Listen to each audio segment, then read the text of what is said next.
LP UPയുടെ പുതിയൊരു revision ക്ലാസ്സിലേക്ക് എല്ലാവർക്കും സ്വാഗതം. അപ്പോൾ നമ്മൾ ഇന്നും 10 ക്വസ്റ്റ്യൻസുമായിട്ട് വന്നിട്ടുണ്ട്. നിങ്ങൾക്ക് എത്ര ചോദ്യങ്ങൾ ചെയ്യാൻ പറ്റുമെന്നുള്ളതൊന്ന് കമൻറ്റ് ചെയ്യാൻ വേണ്ടിയിട്ട് മറക്കണ്ട. ഓക്കെ, അപ്പോൾ നമുക്ക് ചോദ്യത്തിലേക്ക് പോയാലോ.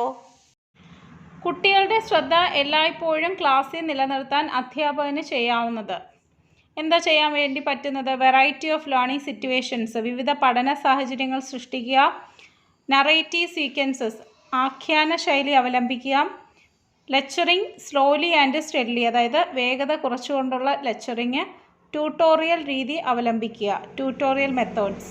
കുട്ടികളുടെ ശ്രദ്ധ പിടിച്ചു പറ്റുക എന്ന് വെച്ചാൽ കുട്ടികൾ ബോറടിക്കാതെ ഉറങ്ങാതെ ക്ലാസ്സിൽ വൃത്തിയായിട്ട് ഇരിക്കാൻ വേണ്ടിയിട്ട് പറ്റുക. അതിന് വേണ്ടിയിട്ട് നമ്മൾ എന്ത് ചെയ്യണം? വിവിധ പഠന സാഹചര്യങ്ങൾ സൃഷ്ടിക്കുക, അല്ലെങ്കിൽ വെറൈറ്റി ഓഫ് ലേണിംഗ് സിറ്റുവേഷൻസ് ഉണ്ടാക്കുക എന്നുള്ളതാണ്. സ്വയം വിലയിരുത്തലിൻ്റെ ഭാഗമായിട്ട് കുട്ടികൾ ലേണിംഗ് കർവ് വരയ്ക്കുന്ന വേളയിൽ ഭൂരിഭാഗം കുട്ടികളുടെ ഗ്രാഫിലും സമപീഠസ്ഥലികൾ കൂടുതലായിട്ട് കാണപ്പെട്ടു. താഴെ പറയുന്നതിൽ ഏറ്റവും അനുയോജ്യമായിട്ടുള്ള കാരണം ഏതാണ്? ബോധന രീതി അല്ലെങ്കിൽ ടീച്ചർ പഠിപ്പിക്കുന്ന രീതിയുടെ പോരായ്മയാണോ, അല്ലെങ്കിൽ നൂതനമായിട്ടുള്ള അല്ലെങ്കിൽ ഇന്നവേറ്റീവ് ആയിട്ടുള്ള ബോധന രീതികളാണോ, യഥാർത്ഥ നിലയിലുള്ള ഉത്കർഷേച്ഛ എന്ന് വെച്ചാൽ റിയലിസ്റ്റിക് ലെവൽ ഓഫ് ആസ്പിറേഷനാണ്, പിന്നെ ഉന്നത നിലയിലുള്ള അഭിപ്രേരണ അല്ലെങ്കിൽ മോട്ടിവേഷൻ, ഏതാണ് ആൻസർ? ഏതാണ്? ലേണിംഗ് കർവൊക്കെ നമ്മൾ ക്ലാസ്സിൽ വിശദമായിട്ട് പറഞ്ഞിട്ടുള്ളതാണ്. ആൻസർ നമ്മുടെ ടീച്ചിങ് മെത്തേഡിൻ്റെ പോരായ്മ തന്നെയാണ്, ഓപ്ഷൻ എ. അടുത്ത ചോദ്യം, നിങ്ങളുടെ സ്കൂളിൽ ഒരു കുട്ടി ലൈംഗിക പീഡനത്തിനിരയായാൽ ഒരു പ്രൈമറി സ്കൂൾ ടീച്ചർ എന്ന നിലയിൽ നിങ്ങൾ എന്ത് ചെയ്യും? സ്കൂൾ അധികൃതരെയോ രക്ഷിതാക്കളെയോ വിവരം അറിയിക്കുകയോ, ചൈൽഡ് ലൈൻ കേന്ദ്രങ്ങളിൽ വിവരം അറിയിക്കുകയോ, അല്ലെങ്കിൽ പ്രശ്നം യഥാർത്ഥമാണോ എന്ന് ഉറപ്പുവരുത്തുകയോ, മേൽ പറഞ്ഞതല്ല. ഈ ചോദ്യത്തിൻ്റെ ആൻസർ കുറച്ചുപേരെങ്കിലും ഓപ്ഷൻ സിയിലോട്ട് പോയിട്ടുണ്ടാവും അല്ലേ? പ്രശ്നം യഥാർത്ഥമാണോ എന്ന് ഉറപ്പുവരുത്തും എന്നുള്ളതായിരിക്കാം. പക്ഷേ ഇതിൻ്റെ ആൻസർ എന്ന് പറയുന്നത് എല്ലാത്തിനെയും അവർ അംഗീകരിക്കുന്നുണ്ട്. മേൽ പറഞ്ഞതെല്ലാം, അതായത് സ്കൂൾ അധികൃതരെയും രക്ഷിതാക്കളെയും വിവരം അറിയിക്കുക, ചൈൽഡ് ലൈൻ കേന്ദ്രങ്ങളിൽ വിവരം അറിയിക്കും, പ്രശ്നം യഥാർത്ഥമാണോ എന്ന് ഉറപ്പുവരുത്തും. എല്ലാം കറക്റ്റാണ്. All the above. 8ാം ക്ലാസ്സിൽ പഠിക്കുന്ന അനുവിന് രസാന്തരത്തിലെ സമവാക്യങ്ങൾ സമീകരിക്കുന്നതിന് മിക്കപ്പോഴും പ്രയാസം നേരിടുന്നു. പിയാഷയുടെ സിദ്ധാന്തം അനുസരിച്ച് അവൻ എന്ത് ന്യൂനതയാണുള്ളത്?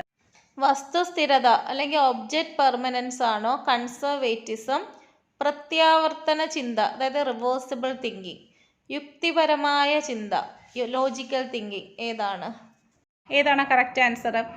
ഇതെല്ലാം തന്നെ പിയാഷയുടെ സ്റ്റേജസുമായിട്ട് ബന്ധപ്പെട്ടതാണ്. പക്ഷേ ഇവിടെ കറക്റ്റായിട്ടുള്ളത് നമുക്ക് കെമിക്കൽ ഇക്വേഷൻ സമീകരിക്കുക അല്ലെങ്കിൽ ബാലൻസ് ചെയ്യുക എന്ന് പറഞ്ഞാൽ രണ്ട് സൈഡിലേക്ക് നമുക്ക് ചിന്തിക്കാൻ വേണ്ടിയിട്ട് സാധിക്കണം. അപ്പോൾ ഏതാണ്? റിവേഴ്സിബിൾ തിങ്കിങ് അല്ലെങ്കിൽ പ്രത്യാവർത്തന ചിന്തയാണ്, ഓപ്ഷൻ സി. സ്വന്തം ശക്തി ദൗർബല്യങ്ങൾ തിരിച്ചറിഞ്ഞ് പ്രവർത്തിക്കാനും കഴിവിൻ്റെ പരമാവധിയിലേക്ക് ഉയരാനും സ്വത്വ സാക്ഷാത്കാരത്തിലെത്താനുമുള്ള കഴിവിനെ ബഹുമുഖ ബുദ്ധിയുമായിട്ട് ബന്ധപ്പെടുത്തി പറയാവുന്നത്.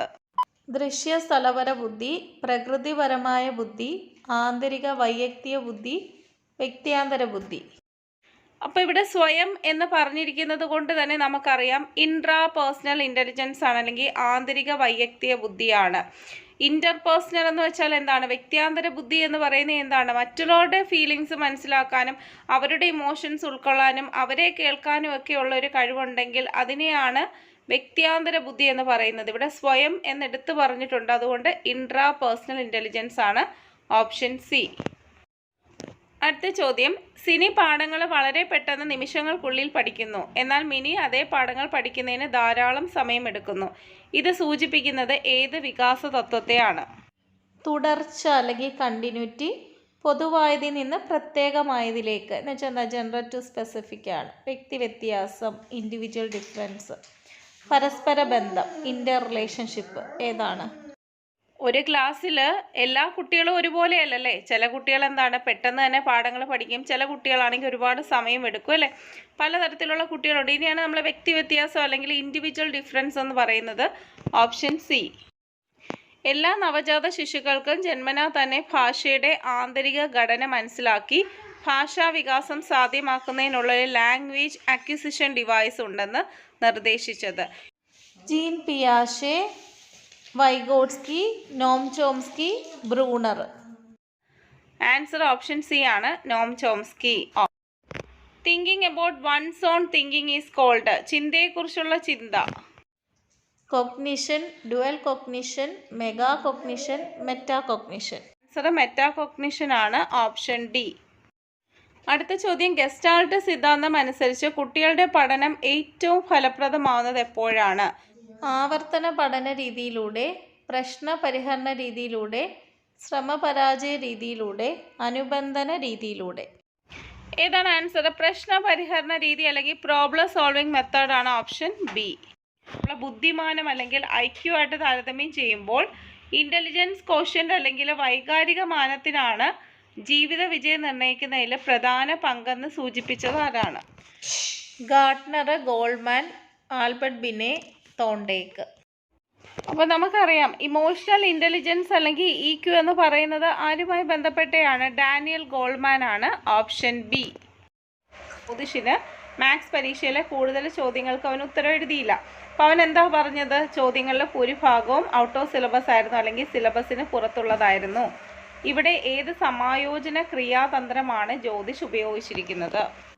അനുപൂരണം അല്ലെങ്കിൽ കോമ്പൻസേഷൻ, ദമനം റിപ്രഷൻ, യുക്തീകരണം റാഷണലൈസേഷൻ, ഉദാത്തീകരണം സബ്ലിമേഷൻ. ഏതാണ് ആൻസർ? ഏതാണ്? ഓപ്ഷൻ സി ആണ്, റാഷണലൈസേഷൻ അല്ലെങ്കിൽ യുക്തീകരണം.